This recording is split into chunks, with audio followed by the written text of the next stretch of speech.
If you've played RPGs for as long as I have, you might be familiar with the phenomenon of comedic evil, where the so-called choice between light and dark is either doing the smart thing, or being so downright dastardly you really can't see anyone in their right mind doing it.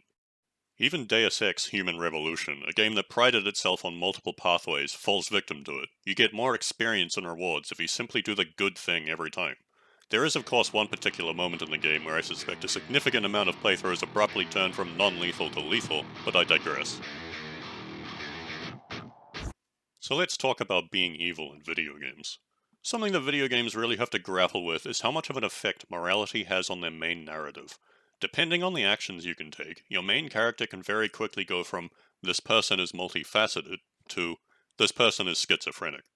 For instance, how do you reconcile being a good person with aiding and abetting a serial killer? As a developer, you're going to need to justify that, or your player ends up feeling like their character's personality is being pulled all over the place. As a result, the ways a player can express evil are usually limited in some way. This sometimes has the tendency to push your potential evil actions towards really stupid outlets, because if you can't have big overarching evil moments due to it adversely affecting the developer's desired story path, you're mostly left with small twists and insignificant actions. This is how you end up with your hypothetical chaotic evil crusader gathering comrades for the upcoming interplanar demon war before turning around and stabbing Granny for 200 gold pieces. He has to gather those comrades or the story can't work, but you also have to accommodate being evil or there's no point in even including it. Being evil in Mass Effect, for instance, still ends with you achieving the same or similar ending as being good. Despite being an asshole, you are still Commander Shepard, the saver of humans. You still have to lead the crusade, I mean fleet, and defeat the demons, I mean reapers. That's the core of the story. So what you get is the Renegade Paragon system, a cinematic sequence where Shepard vents some of that stress by shooting people, kicking them out of buildings, fighting, and all sorts of stuff that doesn't affect the overall narrative. Save for a few really big examples, mostly revolving around the Krogans. How you deal with Rex and the Genophage, for example, required a lot of extra work on their part. As a developer with decisions like these, it's generally about where you put the effort. By not allowing the player to be too evil, you effectively save up some effort that you otherwise would have spent accommodating evil everywhere, so that you get to spend it in specific places. In Mass Effect's case, one of those spending points would have been all of the plotlines revolving around the Krogan, like Grunt, without the presence of Rex. And I am almost certain that at some point during the development of Mass Effect 2, writers sat down and went, holy shit, why did we do this to ourselves? I've seen it and done it many times. The little ripple in the timeline cascades, and suddenly you have to deal with two wholly separate outcomes because 5 years ago you thought it would be a cool idea. You might think I'm talking about Brienne in particular here, but I'm not. This kind of thing pops up all the time. Decisions you made half a decade ago come back to haunt you because your work is a living thing. Back to the Renegade system in Mass Effect, though, it's not real evil. More to the point, it's definitely not the type of narrative evil that you're looking for. It's usually just Shepard being a bit of a dick with some flair, not that that stops it from being fun. You've got two ways down. Express or coach. Your choice. Look, pal. Even if I knew where he was, I wouldn't tell you. Not the answer I was looking for. Shoot me, my team. So let's talk about evil in a few other games. For a long time, Fallout 2 was my favorite game ever. The evil in both Fallout 1 and 2 is somewhat limited. You can be very evil, they even have a number to track it called your karma score, and some NPCs do respond to it, but story-wise you still have to do the thing that you set out to do. You can, however, be an absolute disaster on the way to achieving that thing. You can melt down a nuclear reactor, wipe out entire communities, you can blow the heads off everyone you meet, you can murder children by super sledging them in the groin and watching them slide off the screen from the force of the impact before dying, and then join the Slavers Guild to bring in more of them, and just be a horrible menace the whole way through. You cannot, however, drop everything and join the Enclave. Narratively speaking, you're still the Wanderer, and in the end you have to do what the Wanderer does, which is save the Wasteland from the threat of Agent Horrigan and his merry band of mutie killers. Now, how the Wasteland actually looks after you do it, that's up to you. Like I said, you can totally fuck up everything on the way, but narratively speaking you have a set role to play, just like Mass Effect. Let's look a little further forward then to 2007. Almost 10 years after Fallout 2's release date, the game Neverwinter Nights 2 received an expansion called Mask of the Betrayer. You play as a former hero turned experiment. The power to devour spirits is forced upon you, and you have the right to choose how you use it. You can bring peace to the places you visit, or utterly devastate them. You can even eat your own companions. The conclusion of the game also massively shifts depending on your decisions. This is notably different from the prior games discussed. You are not beholden to the will of the gods in Mask of the Betrayer, and in fact you can devour. Together we will devour the very god. In one ending you fight all of the gods at once, beat the shit out of them, and walk off into the horizon, leaving the entire pantheon terrified that one day you might return, that one day you'll come back for them, and that you won't be so merciful a second time. This is not a set conclusion. The game can end in any number of ways. In one of my playthroughs I got to talk to the gods and they basically said, not interested, sorry, and you kind of scare us, so go away please. The game ended there without any conflict because I'd been lawful good pretty much the entire time. I didn't even get to punish Kaylin's grandfather for being a dick. To be honest, the ending was pretty melancholy but thematically fitting.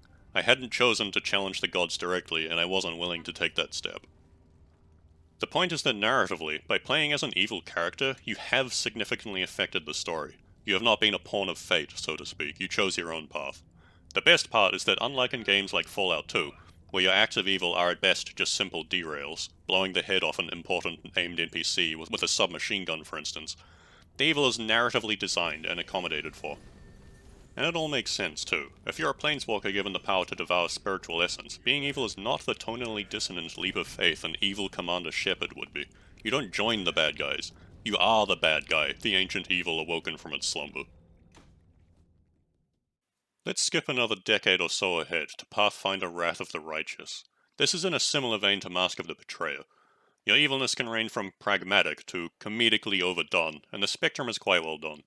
You can be a demon gathering up your own power by any means necessary to accomplish your theoretical end goal of closing the world wound. You can become a living swarm of insects and quite literally devour everything in your path, foregoing the need for companions in your insane quest for power. You can be a devil, beholden to the contracts and order of hell. You can also be a lawful good crusader of mercy, or a furious angel of vengeance seeking out enemies and traitors alike to bring them to justice.